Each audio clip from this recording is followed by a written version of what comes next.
Les sœurs qui faillissent au strict code de conduite de leur ordre sont privées de leur équipement et exclues de celui-ci. Appelées Repentia, elles sont regroupées entre elles, formant des escouades auxquelles on donne l'occasion de se racheter en versant le sang de l'ennemi.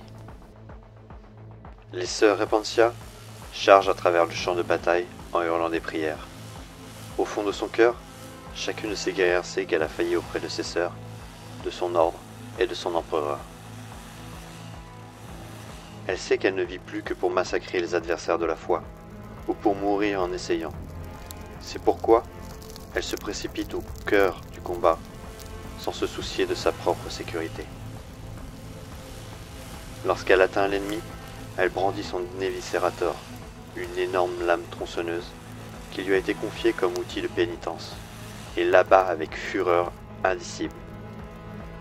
De gros quartiers de chair volent en tous sens, des membres tranchés et des pièces d'armure sanglantes sont répandues alors que l'arme accomplit sa sinistre besogne. Chaque coup déchire de nouvelles artères et verse toujours plus de sang.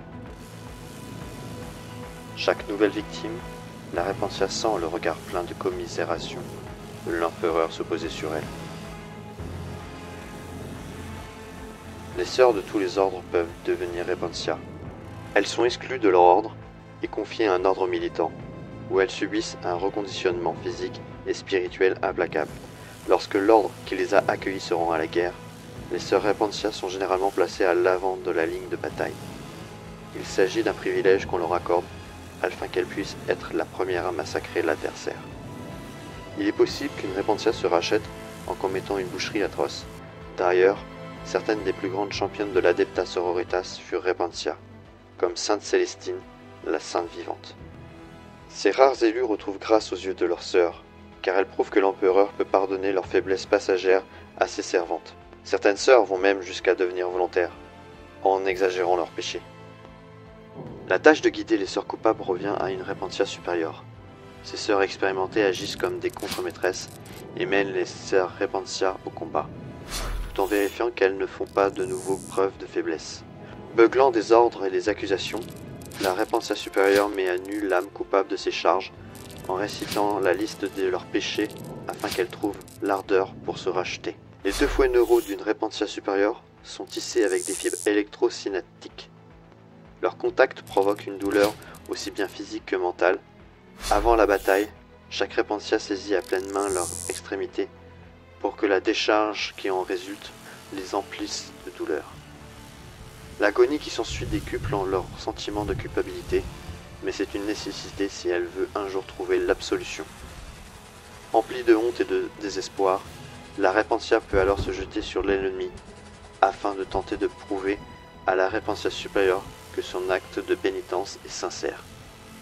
Sur le champ de bataille, la Repentia supérieure utilise des fouets contre ses ennemis.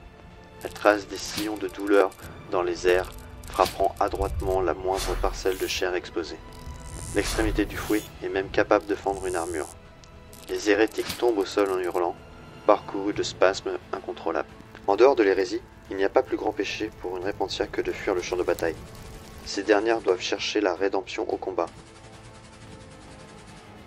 Les coupables sont harnachés à un mortifié, basé sur le même châssis qu'une machine de pénitence. Un mortifié est doté d'amplificateurs de douleur supplémentaires.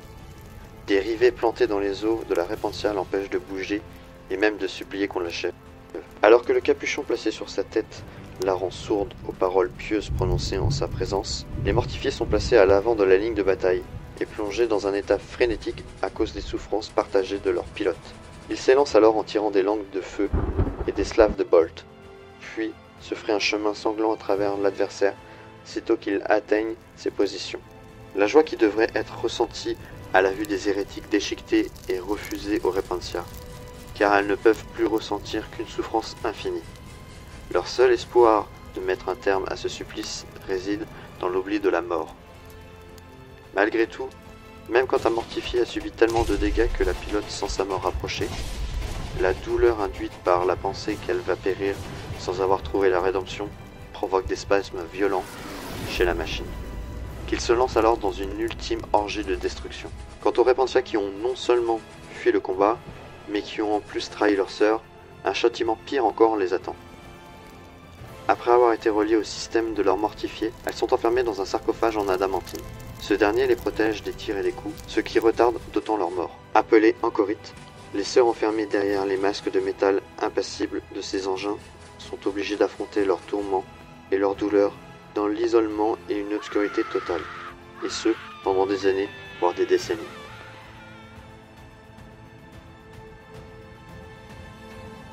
Cette histoire touche à sa fin. Merci de l'avoir écoutée en entier. N'hésitez pas à liker, partager, commenter, à nous soutenir si vous le souhaitez sur Tipeee, et je vous dis à très bientôt pour de prochaines vidéos. Allez, ciao, bye bye.